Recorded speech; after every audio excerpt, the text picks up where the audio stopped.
Welcome back, everyone. In our last episode number 11, I brought you to the most famous annual sakura cherry blossom on the campus of Wuhan University, a place that is steeped in World War II history that today attracts visitors from all over the country.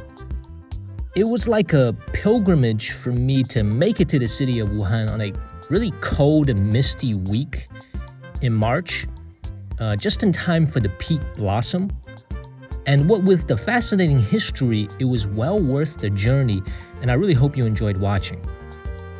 Well, today let's shift gears a bit, and I'll take you inside a place most foreigners have never heard of or have ever been inside of. A modern-day, massive Chinese building that one can get lost in for days at a time. In fact, I struggle to even tell you what we should call such a place. Is it a massage parlor? Well, there's more to it than that. Is it an entertainment complex like an arcade? Not quite. Or is it just a big food court with seemingly endless dining options? That wouldn't do it justice either. So you know what? I'll just go by what these places call themselves when we translate the names into English, a holiday vacation retreat. And with that, let's go right in.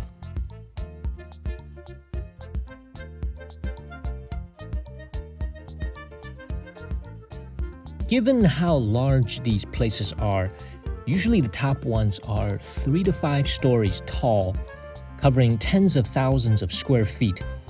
I'm going to try and make sense of it all and break them down into 3 different categories and show you each one.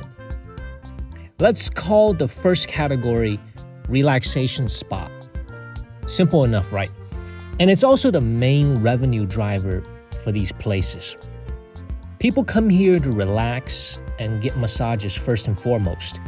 And immediately the men and women go into their separate changing areas that'll have the showers, hot tubs, saunas, and pools to get cleaned up in and relax. And once you change into the robes they issue, you can go to the general lounge area that is covered with these individual seating stations. Each chair is a motorized lie-flat chair with a TV and a button to call the attendant over. And it's on these chairs you can relax for hours at a time. For example, you can just lay there and watch TV. Or I can eat and drink and watch TV at the same time. We'll get to the food in a second. Or you can order a massage from the menu. And for the ladies, some types of cosmetic nail or beautician services, and that's all done right at the lounge chair. These types of massages they call small items, meaning a hand massage or a foot rub that you don't necessarily need a private room for. And on the menu, all these prices are in the yuan, so about 7 to a US dollar. And you can see that each small item massage is about $20 to $30, 45 minutes of service, and no tipping is required. Now, there are also the large item massages, the full-body Swedish, Thai, hot stone, or lymphatic massages that, of course, we can't do on a lounge chair. So with that, I'd head upstairs. There is an entire floor of nicely decorated Thai-style massage rooms for these hour to 2 hour long massages. And you see the handlebars on the ceiling. That's for the ones where the masseuse is stepping on your body. Not my cup of tea, but to each their own. Prices for these longer massages are about $100 to $150. Very reasonable prices with no tipping allowed. And let's say I'm sleepy after a massage. I want to relax somewhere else beside the lounge chairs or the massage rooms.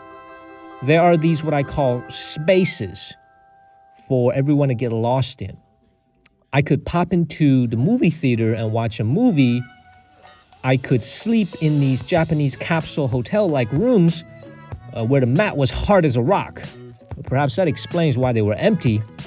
Or I could hop into these salt therapeutic rooms or just find a place to sit and play on my phone.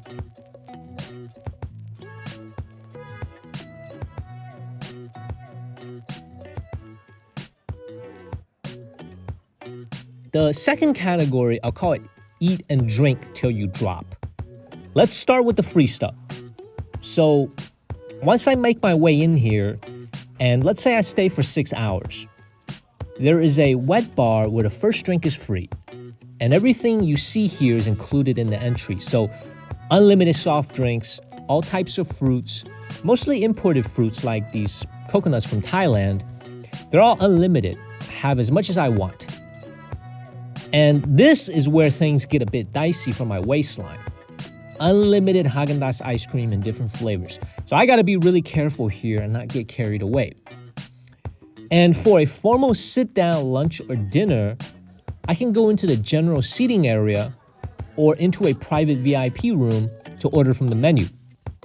There are a ton of options to choose from. And here's the menu, mostly Chinese and some Western options. There's also a full sushi bar, but I'd say for an average of $20 per person, you can have a fantastic meal here.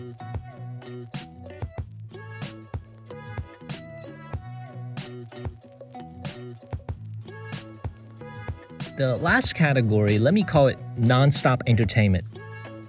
So far, we've relaxed, ate a lot, drank a lot, so naturally it's time to find some entertainment. This is where the place caters a bit to the younger crowd.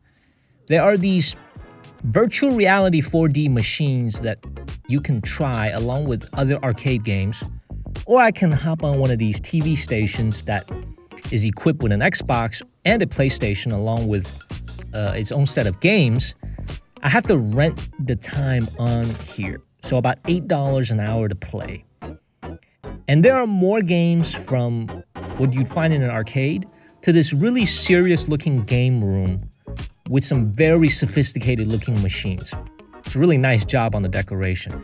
And I can also sing karaoke in these phone booth lookalikes. So overall, truly nonstop entertainment, and you could probably see why people sometimes stay here for days.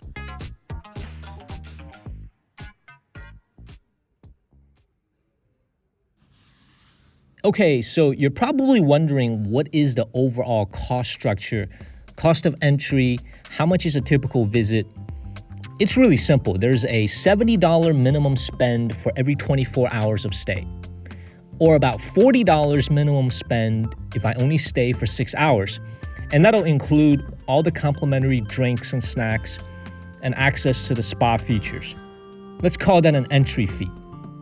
But if my spend hits $70, the entry fee is waived. And only massages count, so the dinner bill inside won't count toward waiving the entry. I personally usually relax here for about 6 to 7 hours, get 3 of the small item massages in the lounge area, have a lot to drink and a lot of fruits, and the bill usually comes out to be about $80 US.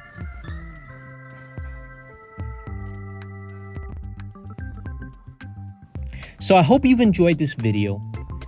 So to be sure to give me a like and subscribe. Those are always helpful.